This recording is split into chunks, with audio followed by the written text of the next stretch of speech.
Buenas muchachos, esperando que todos se encuentren bien, damos la bienvenida a lo que sería la unidad 5, que corresponde a esta semana de estudio, ¿no? Em, ¿Cómo se llama? Se denomina la unidad 5 prevención y control de la contaminación atmosférica. Muy bien, el aire. ¿Por qué ponemos aquí el aire como una primera lámina, una primera diapositiva? Porque queremos nosotros llegar a darle la importancia y el valor que merece el aire.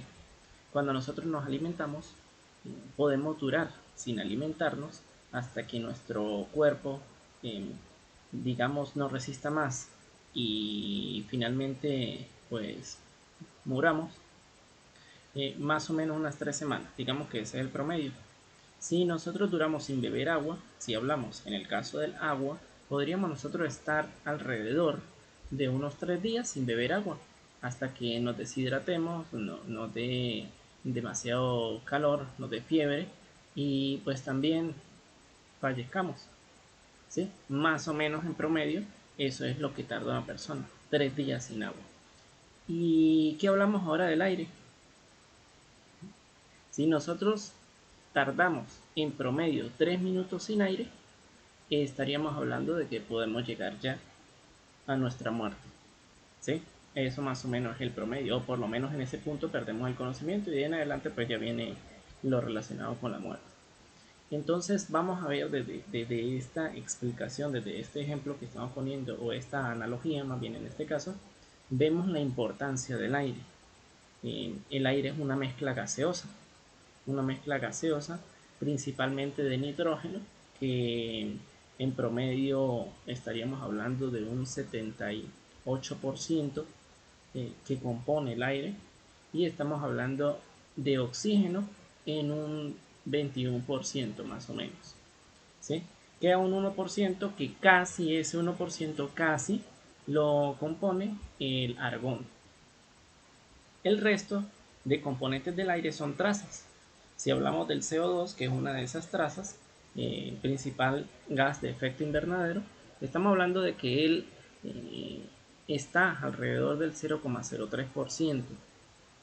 O lo mismo que nosotros ya ese tipo de trazas la manejamos en concentraciones, se habla de ppm, partes por millón. Y ese más o menos es la concentración del CO2 en la atmósfera, ¿sí? Bueno, eh, aquí nosotros presentamos tres imágenes, muchachos. Como pueden ver, solo respira. Tenemos aquí una plantica que para muchos la hemos visto, conocida. Cuando sopla el viento, pues ella hermoso, se ven como todos estos pétalos, llamémoslos así, ¿sí? Todas estas semillitas se van con el aire. Y pues una muchacha que está allí haciendo ese efecto de respirar. ¿Y qué queremos con esto? Pues sí, la respiración es muy importante en nuestras vidas. Eso es todo lo que queremos dar a conocer. La atmósfera, muchachos. Cuando hablamos de la atmósfera, dentro de la atmósfera o parte de la atmósfera o eso que nosotros llamamos atmósfera, pues contiene el aire. ¿Qué es la atmósfera? La atmósfera no es más o nada menos que una capa gaseosa que cubre nuestro planeta Tierra. Esa capa gaseosa a su vez se separa en varias capas, o digámoslo así, nosotros las estudiamos por varias capas: la troposfera, la estratosfera, la mesósfera, la termósfera y la exósfera.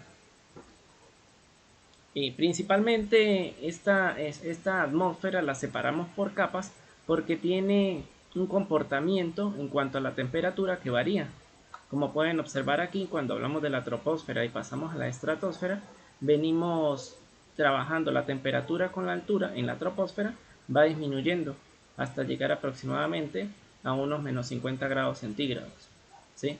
Cuando empezamos a aumentar en altitud y superamos los 10 kilómetros, que es hasta donde llega más o menos la troposfera, entonces la temperatura comienza a aumentar, contrario a lo que ocurre en la troposfera.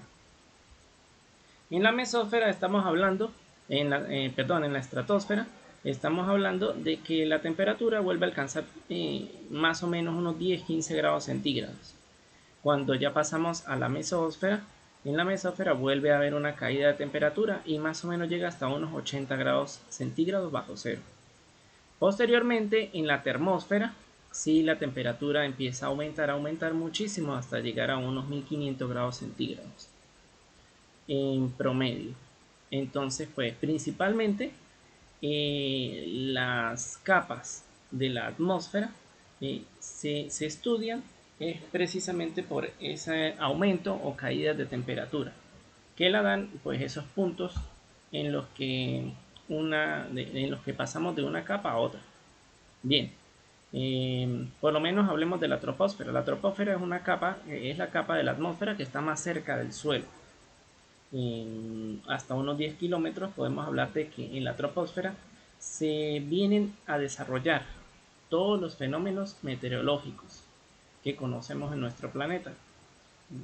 Digamos los huracanes, los tornados, cuando hablamos de precipitaciones, el ciclo del agua se da en la troposfera, ¿sí? Entonces, en la troposfera es donde se da todo lo que tiene que ver con los fenómenos meteorológicos que conocemos. En la estratosfera, ya en la estratosfera, la composición del aire o digamos la densidad del aire, de los componentes del aire, se reducen, son menos densos.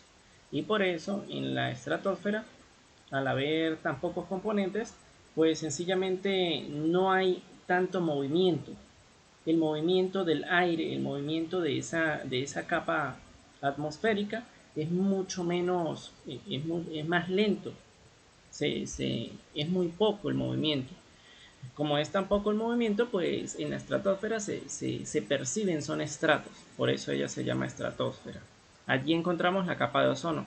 Cabe destacar que en esta imagen tenemos el ozono en la mesósfera. Esto es falso, sí, esta imagen pues de repente se puso donde no corresponde la palabra ozono, no, debe ir aquí en la estratosfera. Ya el ozono se encuentra cerca de los 50 kilómetros. La capa de ozono se encuentra dentro de la estratosfera, cerca de los 50 kilómetros de distancia de la Tierra. Una vez pasamos los 50 kilómetros, ya entramos en la mesósfera hasta los 80 kilómetros. Y posteriormente venimos a otra capa que es la termósfera.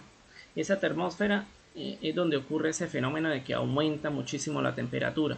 Y es precisamente por la parte de la ionización de todos los elementos que la componen, que tampoco es que sean muchos, ¿no? Ahí en la parte de la atmósfera tenemos pocos elementos que están tan arriba, principalmente los más livianos.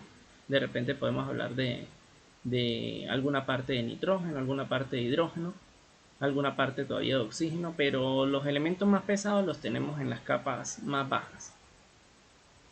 Bien, y de ahí pasamos a la exósfera, que ya podemos hablar de exósfera a partir de 500 kilómetros o 1000 kilómetros en adelante, según la bibliografía que estudiemos. Y es la capa que está pues, en contacto con el espacio exterior, ¿sí? En esta parte de la termósfera, comúnmente es donde los satélites están estacionados, diciéndolo así, a donde cuando los satélites se envían al espacio llegan al área que comprende a la parte de la atmósfera que está en la termósfera, allí. ¿Por qué no se queman? Porque, como lo he dicho, es tan poca la densidad de los elementos que se encuentran allí que no son capaces de transmitir suficiente calor a esos objetos que enviamos allí y por eso no alcanzan a calentarlos, a quemarlos o a hacerle algún daño, ¿no? Es como si metiéramos la mano dentro de un horno que está a 200 grados centígrados, metemos la mano y la sacamos y no nos ocurre nada. Pero si metemos la mano dentro de agua que está hirviendo, que solamente alcanza los 100 grados, ahí sí nos quemaríamos, pero es por la densidad. Muy bien, avanzamos. Vamos a entrar ahora sí a lo que viene a ser la contaminación atmosférica. ¿Qué es la contaminación atmosférica? Bueno, por acá tenemos una definición o un concepto.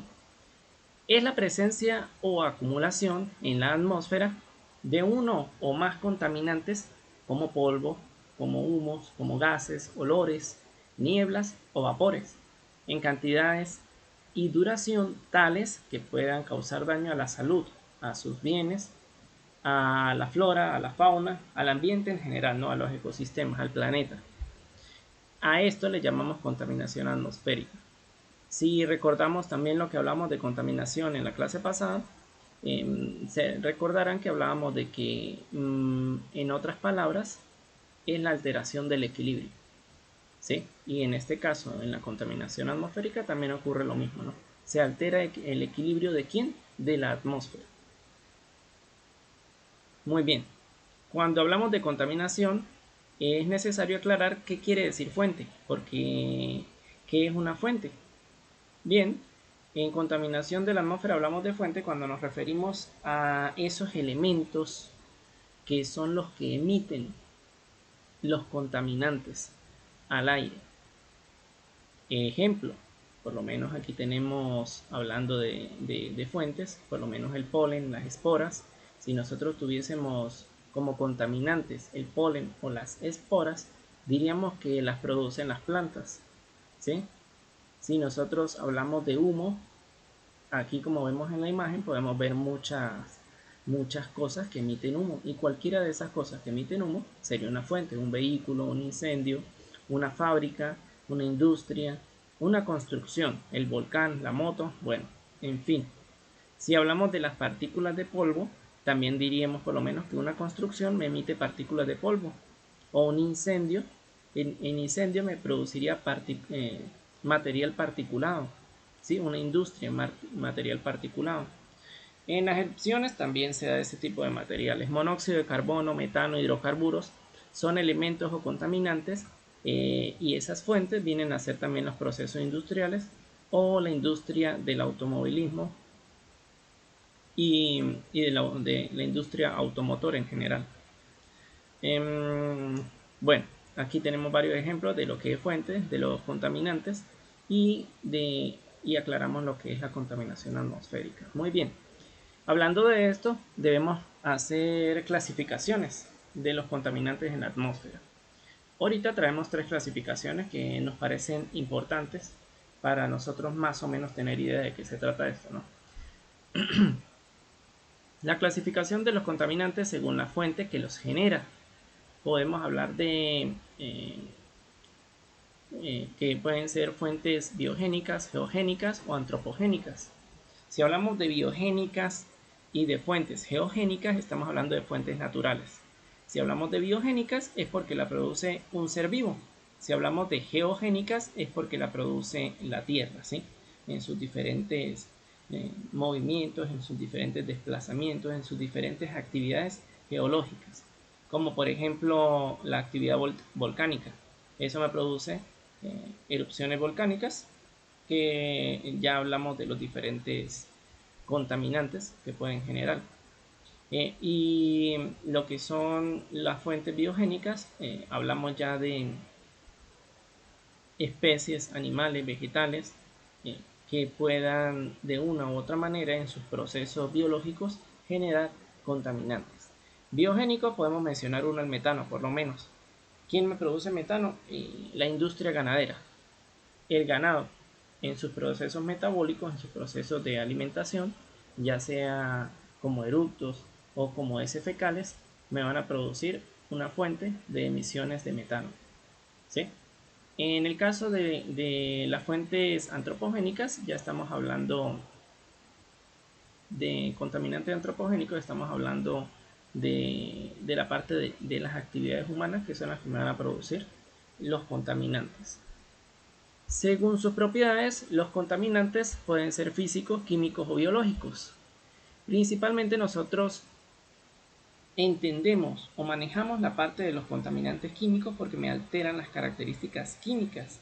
Ahí es cuando nosotros hablamos de contaminantes como el CO2, como el monóxido de carbono, como el dióxido de azufre, como el dióxido de nitrógeno, ¿verdad? Como los compuestos orgánicos volátiles o hidrocarburos en el aire, que vendría a ser lo mismo. En ese tipo de contaminantes que acabo de nombrar, son contaminantes de tipo químicos. Si hablamos de físicos, que ya es en menor cantidad o de repente no con aquel nivel de importancia, no sería la palabra, sería como con ese nivel de impacto que hablamos de los contaminantes químicos, ¿no? Pero sin embargo los contaminantes físicos también podríamos hablar en el caso de los contaminantes físicos, el material particulado. El material particulado es un contaminante físico. ¿Qué es un material particulado? Por lo menos en una excavación. En una excavación nosotros encontramos que se emite gran cantidad de material particulado. Y pues eso de una u otra manera afecta la naturaleza física del aire que respiramos. Biológicos, estamos hablando de, en el caso de los virus, son contaminantes biológicos. Muy bien. Según su origen, los contaminantes pueden ser primarios o secundarios. Si son primarios, nos referimos a que un contaminante es el que se ha emitido directamente de la fuente. Cuando hablamos de un contaminante secundario, hablamos de que es producto de una reacción o de una transformación del contaminante primario. Ejemplo tenemos por lo menos el dióxido de azufre. El dióxido de azufre es emitido por la industria del carbón. Y una vez que está como contaminante en el aire, el dióxido de azufre, a través de procesos de unión, de reacciones con el vapor de agua, me produce entonces neblinas ácidas o lluvias ácidas, porque se ha transformado en ácido sulfúrico. De esta manera, pues, damos a entender lo que es un contaminante primario y no secundario. También debemos hablar de algo que llamamos dispersión de contaminantes en la atmósfera, o cómo ocurre entonces la dispersión de todos estos contaminantes dentro de la atmósfera. Muy bien, tenemos diferentes medios de dispersión de los contaminantes. Los contaminantes pueden dispersarse en la atmósfera a través del viento, de la estabilidad atmosférica. La radiación solar incide también en la dispersión de los contaminantes, las precipitaciones, la lluvia, y también entra como factor en la dispersión de los contaminantes la topografía. Vamos a hablar de ellos. En lo que respecta al viento y a la estabilidad atmosférica, nos referimos del movimiento de los contaminantes de forma horizontal o de forma vertical, como lo vemos en estas dos imágenes. ¿Sí? La radiación solar incide en la transformación de los contaminantes o también incide en cómo se mueven los vientos. ¿Sí? Cuando hay una mayor radiación solar, calienta la Tierra y tiende a generar un movimiento ascendente de los vientos. Entonces también se genera lo que es una baja de presión atmosférica y produce entonces movimientos ascendentes del viento, como se nota en esta imagen. Cuando hay alta depresión atmosférica, entonces ocurre lo contrario. De repente tenemos un centro, digamos, imaginémonos por lo menos esta imagen, que tengamos una baja de presión, una alta depresión. Entonces eso me va a generar movimientos del viento horizontales para llevar el viento hacia la parte perimetral de donde se presenta la alta depresión. Muy bien. Precipitaciones. ¿Qué papel importante juegan las precipitaciones en todo esto? Porque cuando tenemos precipitaciones, como se observa en esta imagen, la lluvia lo que hace es limpiarme la atmósfera, barre, hace como un lavado de los contaminantes que están en el aire y los lleva al suelo. Entonces de esta manera también hay una dispersión de contaminantes. Se logran minimizar o reducir, lavar esos contaminantes que hay en la atmósfera. Y cuando hablamos de la topografía, el papel que juega dentro de la dispersión de los contaminantes también tiene que ver con el movimiento de los vientos. En donde hay una zona como esta que observamos aquí, que sea plana, llana, no va a ser igual el movimiento de los vientos que como puede estar aquí en esta zona montañosa. De hecho, aquí dentro de esta zona montañosa, en la misma imagen nos da a entender que pueden haber estancamientos, zonas donde se estabilicen los contaminantes, donde se estabilicen las nubes, donde se estabilice la atmósfera, ¿sí? Mientras que eso puede ser que no ocurra en zonas que son llanas. Muy bien. Cuando nosotros hablamos de inversión térmica, la inversión térmica es un fenómeno atmosférico que está relacionado con lo que es el aumento de la temperatura en la medida en que nosotros ascendemos de altura, que es cosa contraria a lo que comúnmente ocurre en la troposfera, ya lo decíamos nosotros. Lo normal en la troposfera es que en la medida en que nosotros aumentamos de altura, se sienta más frío. El viento, el ambiente se siente más frío. Pero en el caso de la inversión térmica ocurre lo contrario. En la medida en que nosotros aumentamos, el aire se va poniendo más caliente.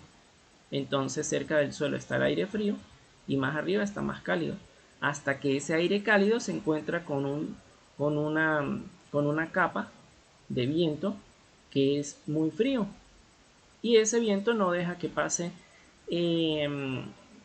o que haya ese movimiento vertical de los vientos para poder dispersar los contaminantes. Cuando esto ocurre, entonces los contaminantes se quedan atrapados cerca de la superficie terrestre, y ese es el fenómeno que conocemos como inversión térmica. Si esa inversión térmica, como lo acabo de decir ahora, se presenta y en ese sitio hay una alta concentración de contaminantes, esos contaminantes pueden aún más concentrarse.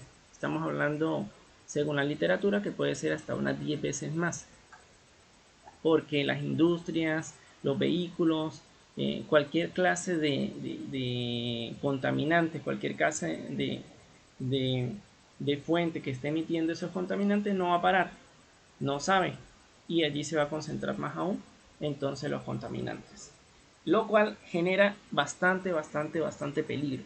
De hecho, más adelante vamos a observar varios eventos que han ocurrido de este tipo y cómo han causado serios problemas. Muy bien, aquí tenemos que dice se presentan principalmente en épocas de invierno y le favorecen las zonas montañosas. Sí, efectivamente, cuando hablamos de la inversión térmica y hablamos de zonas montañosas, las zonas montañosas son las que me van a poner como unas paredes, por decirlo así. Me van a encerrar ciertas áreas geográficas que van a permitir que esa inversión térmica se dé, sea propicia también para que se genere este tipo de problemas con los contaminantes del aire.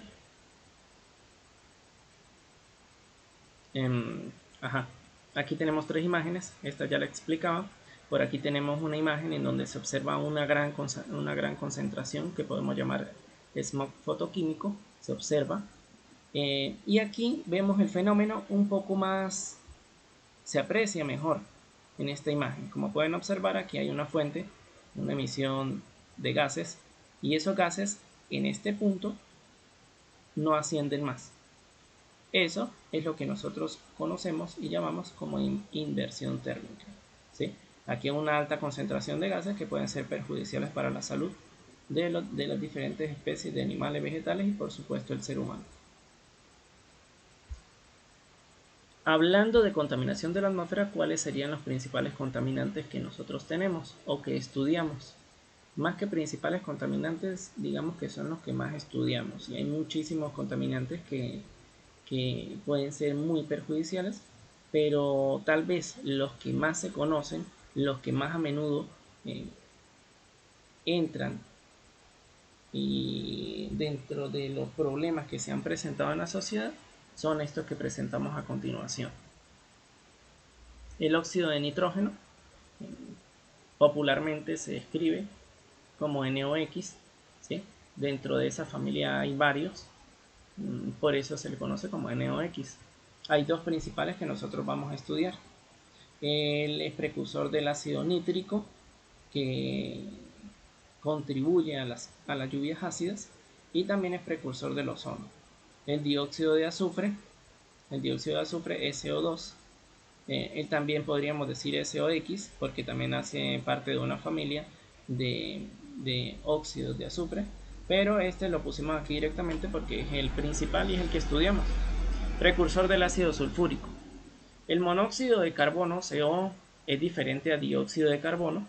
estamos hablando de monóxido de carbono, que es un gas venenoso, el smog fotoquímico, que ya cuando hablamos de smog fotoquímico es un conjunto, una mezcla de diferentes contaminantes, como, como el PAN, peroxiacetilnitrato. El ozono troposférico entra dentro de ese smog fotoquímico. Fluoruro de hidrógeno, este no lo menciono aquí, pero no lo vamos a estudiar a fondo. Material particulado, MP, así se escribe. Compuestos orgánicos volátiles, COPS, que también entra dentro de ese smog fotoquímico y que no es más sino hidrocarburos que están presentes en la atmósfera volatilizados. Bien, avancemos entonces para estudiar algunos de ellos. Los óxidos de nitrógeno. Los óxidos de nitrógeno, ¿qué son? Como ya lo decía, son compuestos nitrogenados. Es una combinación de átomos de nitrógeno con oxígeno. Pero en la atmósfera nosotros lo que tenemos es nitrógeno diatómico, o sea, N2. No es natural encontrar NOx, o NO2 por lo menos. Aquí tenemos la familia. La familia NO es uno de los que nos interesa y los más estudiados, y el NO2, el dióxido de nitrógeno y el monóxido de nitrógeno. ¿Qué ocurre con los óxidos de nitrógeno? ¿Cómo se generan en este caso? ¿Sí? Bien, cuando el aire rico en nitrógeno, como ya lo hemos explicado, ¿verdad?, se expone a altas temperaturas, esas altas temperaturas, hablemos con un ejemplo, por lo menos un vehículo en su motor de combustión, se expone a altas temperaturas dentro de ese motor de combustión, el aire, que está rico en oxígeno y en nitrógeno, el nitrógeno se separa. Esa molécula diatómica de nitrógeno se separa, quedando un nitrógeno libre. Y también esa molécula diatómica de oxígeno se separa, quedando también libres los dos oxígenos que lo conforman. En este caso, un oxígeno se me viene para acá y se me une al nitrógeno que estaba solo. Y de esta manera se genera el NO. Pero este señor no dura mucho en la atmósfera, no dura mucho en el aire presente, porque inmediatamente ese mismo oxígeno que estamos generando, que está solo, suelto por allí, ¿verdad? Eran dos oxígenos, eran dos átomos de oxígeno que se separan, se me unió uno aquí y hay otro por ahí sobrante. Ese otro sobrante puede venir y unirse a este NO, formándome este señor, el dióxido de nitrógeno. Y este señor dióxido de nitrógeno sí ya queda presente en la atmósfera. Muy bien, ¿y cómo se forma? De una vez lo vamos a explicar aquí, cómo se forma el ozono. El ozono se forma prácticamente de la misma manera. Entonces tenemos el oxígeno que se ha disociado y tenemos entonces más oxígenos que están remanentes o están libres en el aire común y corriente. Entonces ese oxígeno que está solo también por allí encuentra a una molécula de oxígeno divalente o dos y se les une. Y de esta manera forma una molécula de 3 oxígenos, que es la que nosotros conocemos como el ozono. Importante, el ozono troposférico, el ozono a nivel de la troposfera, es decir, aquí, de cerca de la superficie terrestre, no hace lo mismo o no juega el mismo papel de importancia que lo hace en la estratosfera, en la capa de ozono. No, aquí a nivel troposférico genera bastantes inconvenientes a nivel de la salud. Muy bien, entonces, los óxidos de nitrógeno. Ya explicamos más o menos qué son, cómo se producen, qué efectos tienen sobre la salud y el ambiente. Importante.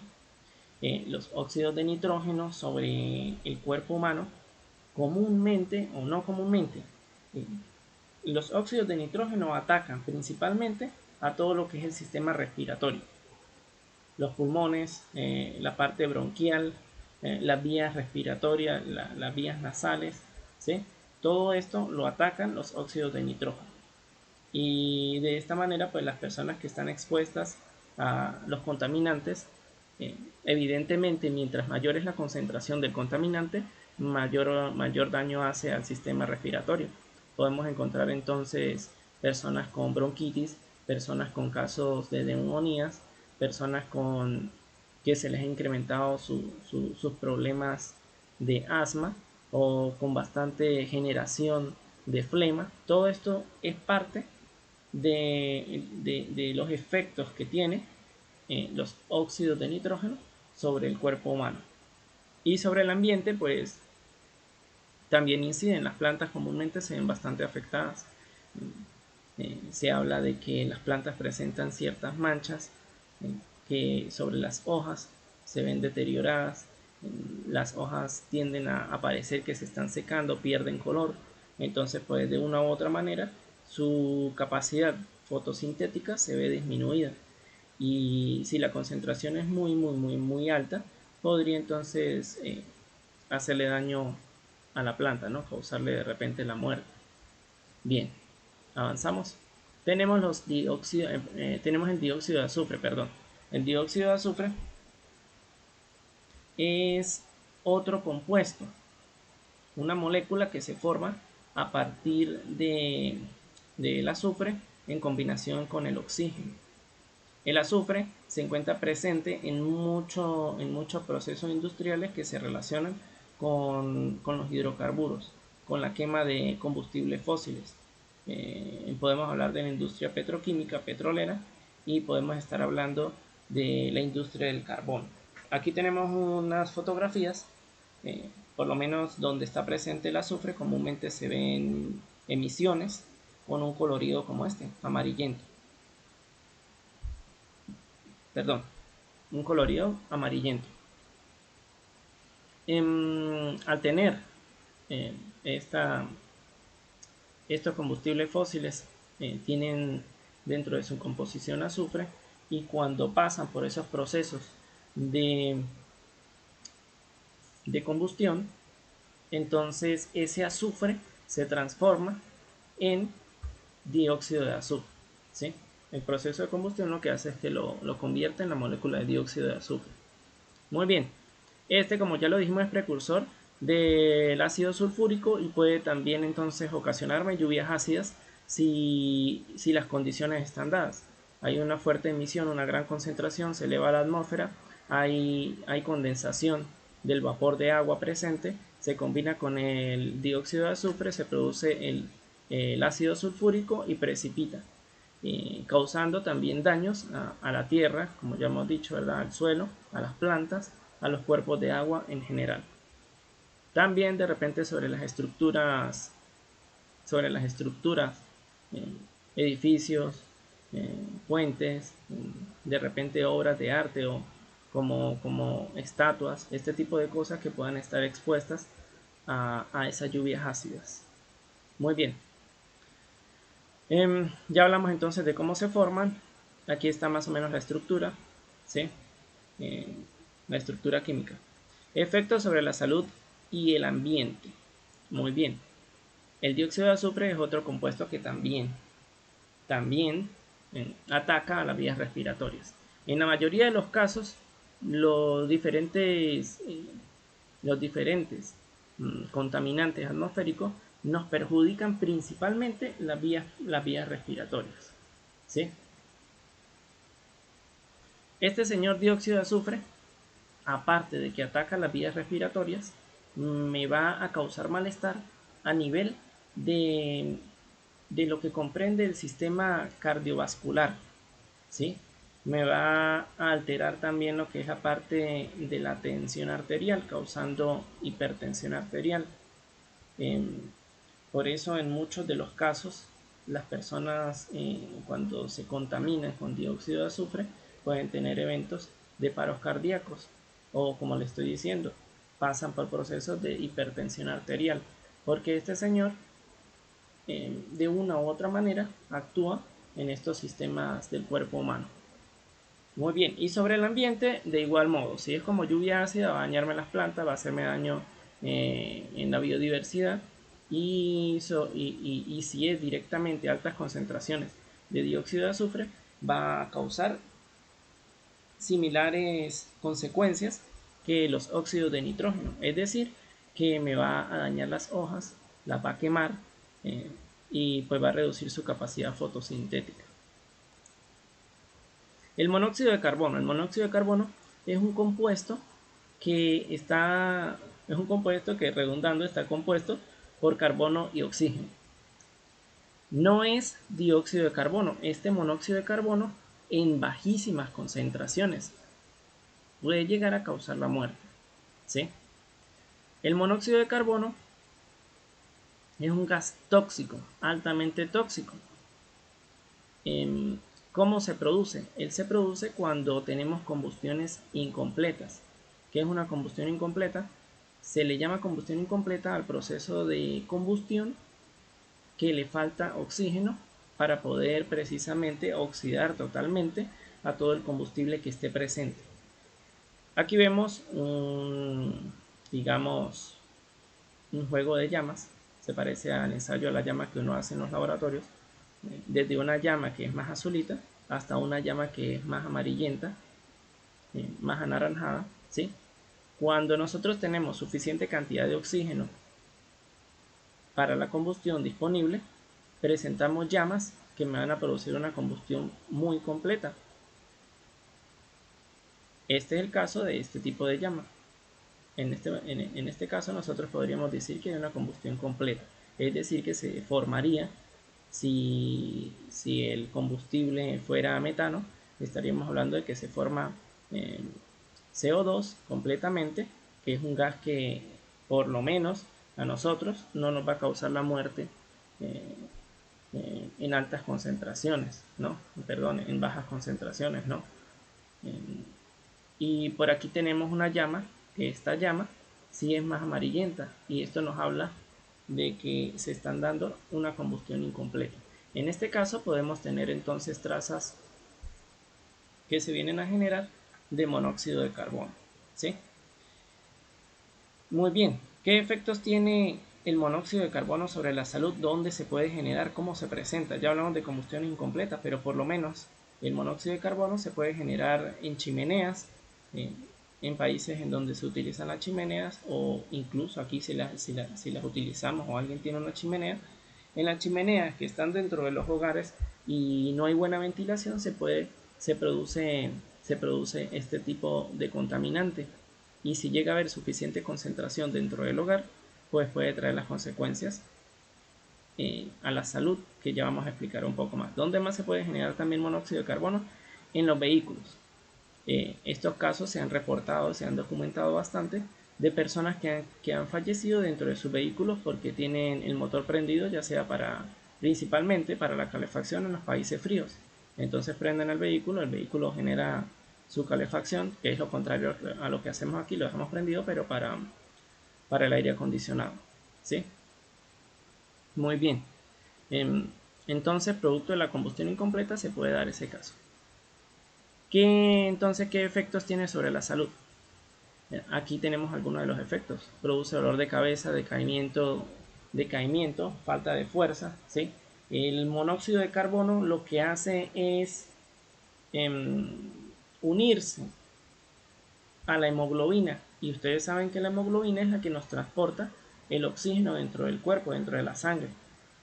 Si él se une, el monóxido de carbono, a la hemoglobina, entonces ya no va a haber espacio, sustituye al oxígeno y el cuerpo empieza a presentar falta de oxígeno. Con la falta de oxígeno, pues nuestro cuerpo ya no va a tener fuerza para hacer sus actividades. Al tener falta de oxígeno también podemos presentar dolor de cabeza, porque precisamente no está bien oxigenado el cerebro. Falta de aire, pues nos sentimos ahogados, pero precisamente porque no tenemos la entrada suficiente de oxígeno. Vómitos, náuseas, todo esto se relaciona. Desmayo, mareos, ya esto es cuando la contaminación es bastante fuerte.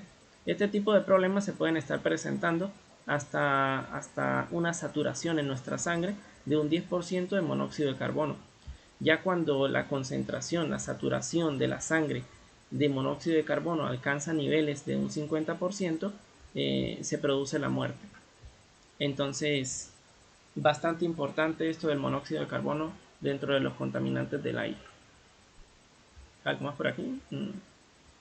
Por aquí vemos la molécula del monóxido de carbono. Muy bien. El smog fotoquímico. Ya aquí tenemos una imagen que la hemos visto por allá atrás, o similar, pues no es la misma. Bien.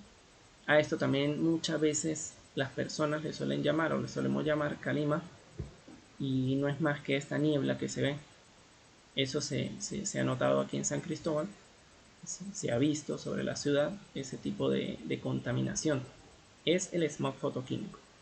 El smog fotoquímico es una mezcla de gases contaminantes como los compuestos orgánicos volátiles, como el oxígeno, el ozono troposférico, como los peroxiacetilnitratos, ¿sí? Como el material particulado, como los óxidos de nitrógeno, de azufre, el monóxido de carbono y por supuesto el dióxido de carbono.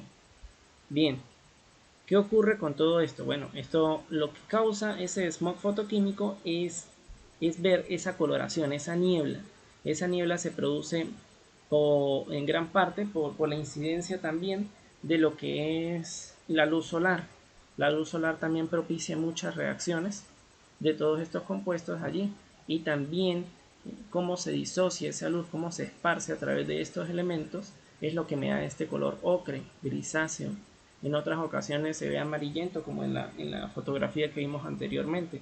También depende del compuesto que principalmente esté causándome la contaminación al smog fotoquímico. Este smog fotoquímico, mezcla de todos estos compuestos, es dañinísima para la salud. Ya hemos dicho, muchos de estos compuestos lo que atacan es principalmente a las vías respiratorias. Muy bien. La coloración la puede estar dando los compuestos orgánicos volátiles que en presencia de la luz pues se disocian, se unen con el ozono troposférico. El ozono troposférico también me da coloraciones de este tipo. El material particulado, cuando hablamos de material particulado, es como ese hollín, digámoslo así, ese hollín que está presente en las combustiones. Eso lo puede generar un vehículo tranquilamente. Si alguna vez ustedes han tenido la curiosidad de pararse a ver una planta que esté cerca de una carretera y les tocan las hojas, muchas veces, eso por lo menos en mi caso lo he observado, estas plantas tienen en sus hojas depósitos de hollín. Ustedes le pasan la mano sobre las hojas y quedan untadas las manos con hollín. Entonces allí vemos la gran contaminación que se puede producir en una ciudad por la circulación vehicular y también por los procesos industriales, efectivamente. Aquí tenemos una imagen ejemplificada de lo que ocurre, ¿no? Los automóviles generan toda esta cantidad de contaminantes primarios, de repente algunos eventos naturales, algunas fuentes estacionarias, todo me producen contaminantes primarios, reaccionan y me producen unos contaminantes secundarios. Pero igualmente, el smog fotoquímico sigue siendo la mezcla de todos ellos. Muy bien, vamos a avanzar. Ya, déjenme acordarme algo más que les iba a comentar acerca de todo esto. El ozono, de repente algún tipo de molestias. El ozono me causa bastante molestia, esa no la hablamos. ¿Qué consecuencias me puede traer el ozono troposférico? Porque hablamos de todas las ventajas o de todas las benevolencias que tiene el ozono a nivel estratosférico. Pero a nivel troposférico es diferente. El ozono a nivel troposférico, cuando se genera y hay altas concentraciones en las personas, causa molestias, irritación en la garganta, irritación en las vías respiratorias, e influye mucho o altera, digamos así, causa bastante molestia a las personas que sufren de asma y de problemas respiratorios, ¿sí? Por otro lado, también queríamos hablar de el PAN, los peroxiacetilnitratos, que también son parte de las reacciones fotoquímicas, de las reacciones que se dan con todos estos contaminantes primarios y secundarios. Este contaminante en nuestro sistema en lo que es el cuerpo humano, en la salud. Ellos tienen un efecto lacrimógeno, irrita las vías respiratorias y también me produce mucho lagrimeo. Imagínense ustedes, en grandes cantidades pueden minimizar o pueden alterarme la respiración, pueden causarme molestias respiratorias, ¿no? Por aquí creo que eran los dos que me faltaban. Avancemos. Algunos casos, esto quería que ustedes lo vieran, se dieran cuenta con respecto a las inversiones térmicas y contaminación de la atmósfera que se han presentado, se han documentado bastantes casos. Yo aquí solamente puse estos 4. Meuse Valley, en Bélgica. Me disculpan si no lo estoy pronunciando bien. En Bélgica, del 1 al 5 de diciembre se presenta una problemática en 1930. Se da una gran cantidad de contaminación por industrias, ¿verdad? Principalmente había una zona industrial, ¿sí? Un sector industrial que producía grandes cantidades de emisiones atmosféricas relacionadas con el dióxido de azufre y otros contaminantes, ¿no? Estos contaminantes no se disiparon entre el 1 y el 5, era una temporada de invierno, como lo pueden ver. El smog fotoquímico se queda cerca de la superficie terrestre porque hay una inversión térmica. Mueren 63 personas, fue algo bastante documentado, y cerca de esta comunidad pues se vieron muchas personas afectadas. 9.000 personas, para ser más precisos, son las documentadas. Tenemos otro problema registrado en Donora, Pensilvania, en Estados Unidos. Este ocurrió desde el 27 hasta el 31 de octubre de 1948. Allí también tenemos un evento en donde se produce un smog fotoquímico. También un sector industrial me producía toda esta cantidad de emisiones atmosféricas. Se da una inversión térmica, no se pueden escapar todos los contaminantes, no se pueden dispersar, hablamos de la dispersión, no se pueden dispersar y terminan muriendo, falleciendo 50 personas. Esto según las cifras oficiales. Siempre hablamos aquí según las cifras oficiales. Ustedes pueden buscar, ilustrarse y verán que se habla en ocasiones de más cantidades de muertes.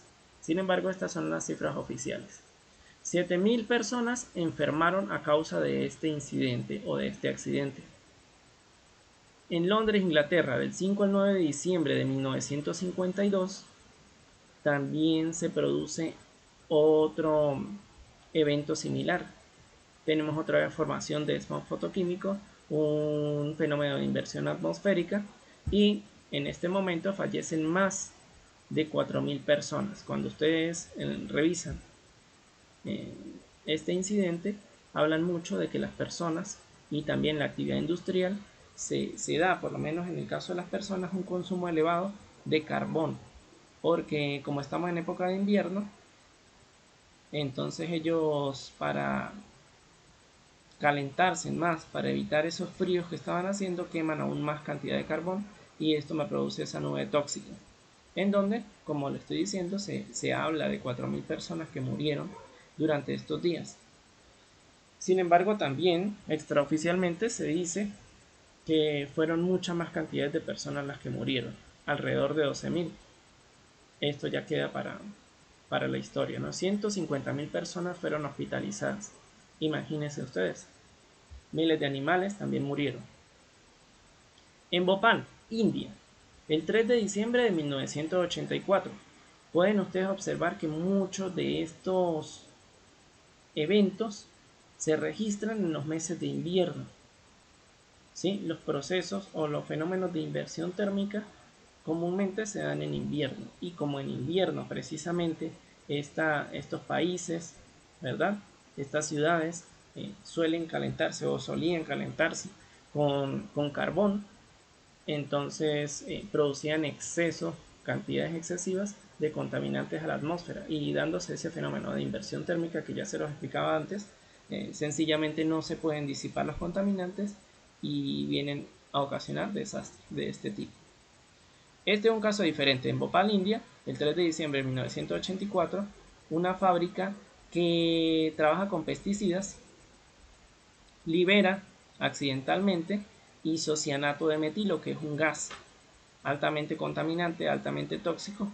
Mueren 3.787 personas. Esto no es en cuestión de días, no es que se fue acumulando, no. Eso fue un accidente industrial el 3 de diciembre.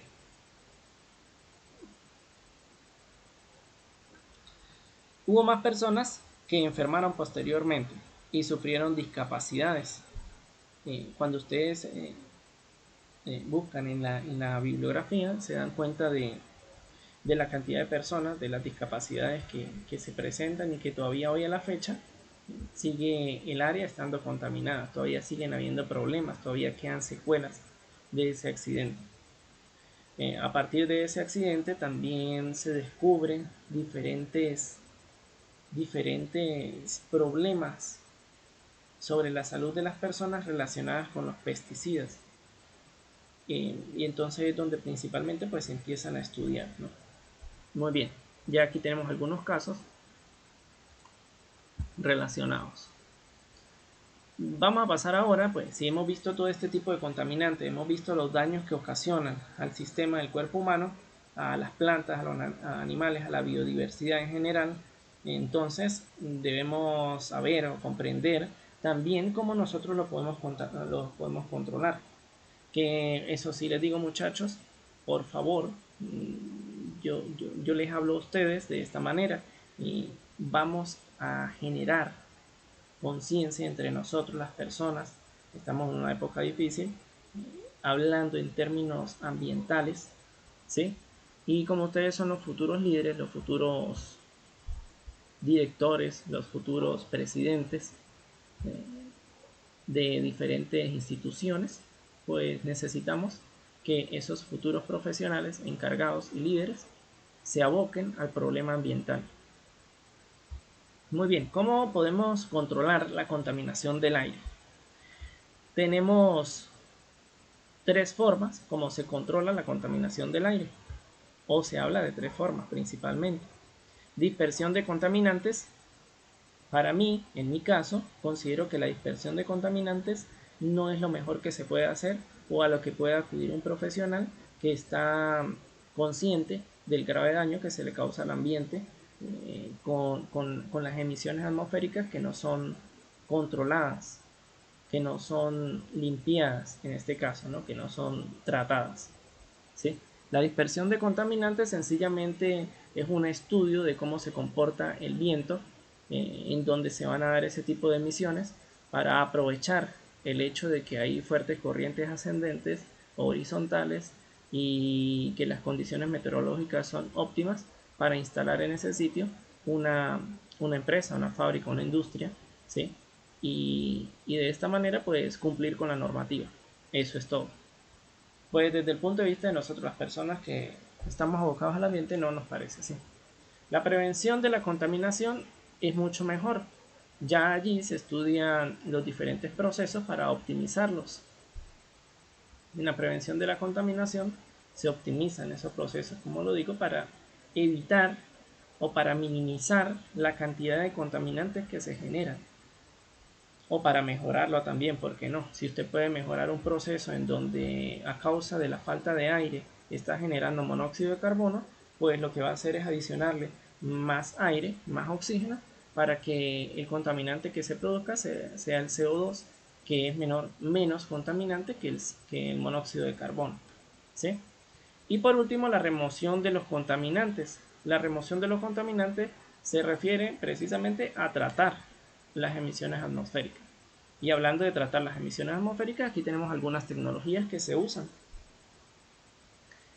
Tecnologías usadas, la absorción. La absorción de contaminantes se da cuando el flujo de aire contaminado pasa a través de una torre de tratamiento. Esta torre de tratamiento lo que hace es usar algún disolvente que va a entrar en contacto con el aire contaminado.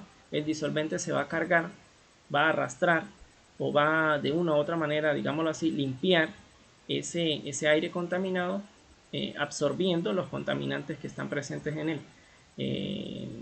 él. Como aquí podemos ver, la emisión atmosférica entra por la parte de abajo y sale por arriba. La fuente o lo que llamemos el disolvente, principalmente se usa el agua por la economía y que también pues, es muy buen disolvente, entra por arriba, entra en contacto con la emisión y sale por la parte de abajo. De esta manera tenemos entonces torres de lavado, así las conocemos, y trabajan con lo que es la tecnología de la absorción. Hay diferentes modelos y tipos de esta tecnología. Hay unas que tienen platos, hay otras que lo que hacen es tener varias, así como lo vemos aquí, ¿sí? Varios pisos con el sustrato, perdón, con el contenido del líquido para que entre en contacto con el gas.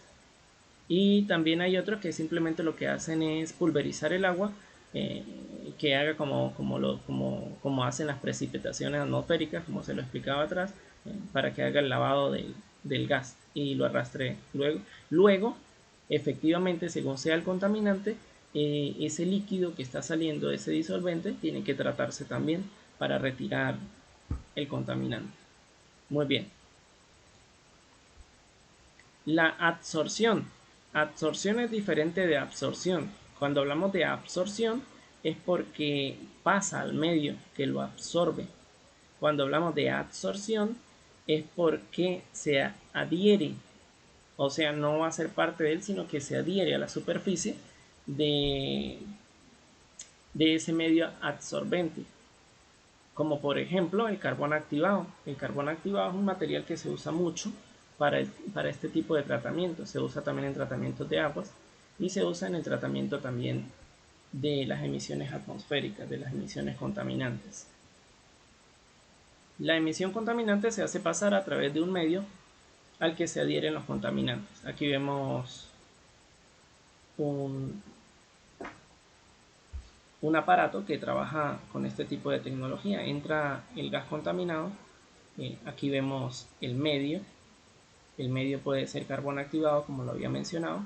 El carbón activado puede retener por sus propiedades el contaminante y el aire sale limpio de este lado. Tenemos otra tecnología que es la condensación. Cuando hablamos de condensación es simplemente llevar ese fluido gaseoso lo vamos a enfriar. Ese fluido gaseoso lo que se hace es enfriarlo. Cuando enfría, los contaminantes presentes en él pasan a un estado de líquido y de esta manera son retirados. Aquí vemos un reactor de este tipo. Muy bien. Cuando hablamos de otra tecnología que se conoce como oxidación-reducción. Oxidación no es más, estas tecnologías funcionan es por combustión en el caso de la oxidación, y por reducción nos referimos a la incorporación de otras sustancias químicas que van a reaccionar con los compuestos contaminantes que se encuentran en esa emisión contaminante, en esa emisión. Bien, ¿qué hace la llama, la candela? ¿Qué hace la combustión? Transformar.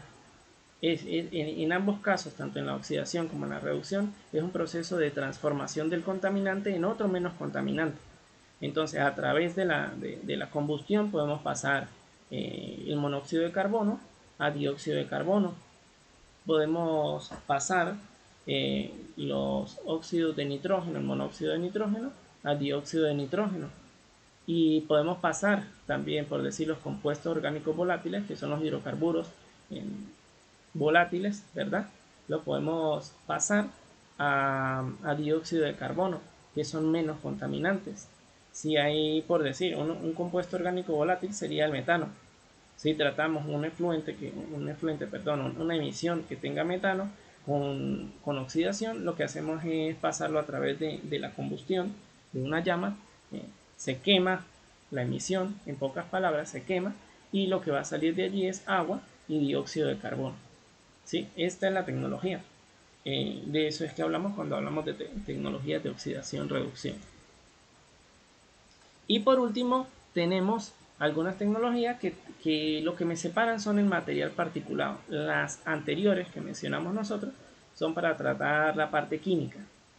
¿Sí? ¿Se acuerdan que hablamos de contaminantes químicos, físicos y biológicos? Bueno, la tecnología de los filtros, los separadores y los precipitadores electrostáticos que estamos presentando aquí se abocan, se van, es por la parte del tratamiento del material particulado, que son los contaminantes físicos. Los filtros, sencillamente como un filtro en un vehículo, lo que hace es pasarse el fluido gaseoso a través del filtro de tela o con otras tecnologías que se implementen y quedan retenidos los contaminantes en esa tela, en ese medio filtrante. Cuando hablamos de separadores por gravedad, tenemos, por lo menos aquí presentamos un ciclón. El ciclón, aquí tenemos una entrada de aire. El aire es obligado a girar en este dispositivo. Él baja y la misma forma cónica hace que vuelva otra vez a subir la corriente de aire contaminada. Pero ya cuando sube y sale por aquí, sale ya más limpia, ¿sí? Por la parte de abajo van a salir todo lo que es la parte de los contaminantes separados, que recordemos que esto trata es material particulado, por lo tanto podríamos ver como un polvillo que va a salir por la parte de abajo. Ya, vamos a irnos hacia atrás un momento. Para mostrarles ese mismo ciclón. Aquí está. Aquí teníamos una imagen de lo que es un ciclón. Aquí abajo lo que tenemos es sencillamente un recolector. ¿Sí ven? Lo que les explicaba en la otra imagen. Aquí tenemos el recolector del ciclón que me va a recoger todo el polvillo, todo el material particulado que sale de allí. Y el precipitador electrostático lo que hace es generarme, me ioniza el gas entrante al dispositivo lo ioniza a través de, digamos así, un medio, por lo menos se habla de un alambrado antes de entrar al dispositivo.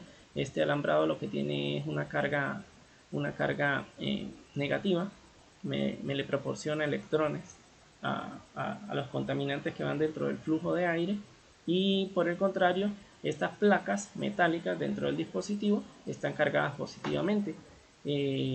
Una vez que el aire está ionizado negativamente, todos los componentes contaminantes van a buscar adherirse a esta superficie que por supuesto tienen una carga contraria a la que ellos llevan. De esta manera se separa el contaminante y el flujo de aire va a salir limpio. Bueno, muchachos, creo que hemos tratado todo lo que se refiere bastante superficialmente a la contaminación del aire. Espero que les agrade, que hayan aprendido. Ya les informaré de qué trata la evaluación de esta semana. Entonces, hasta pronto.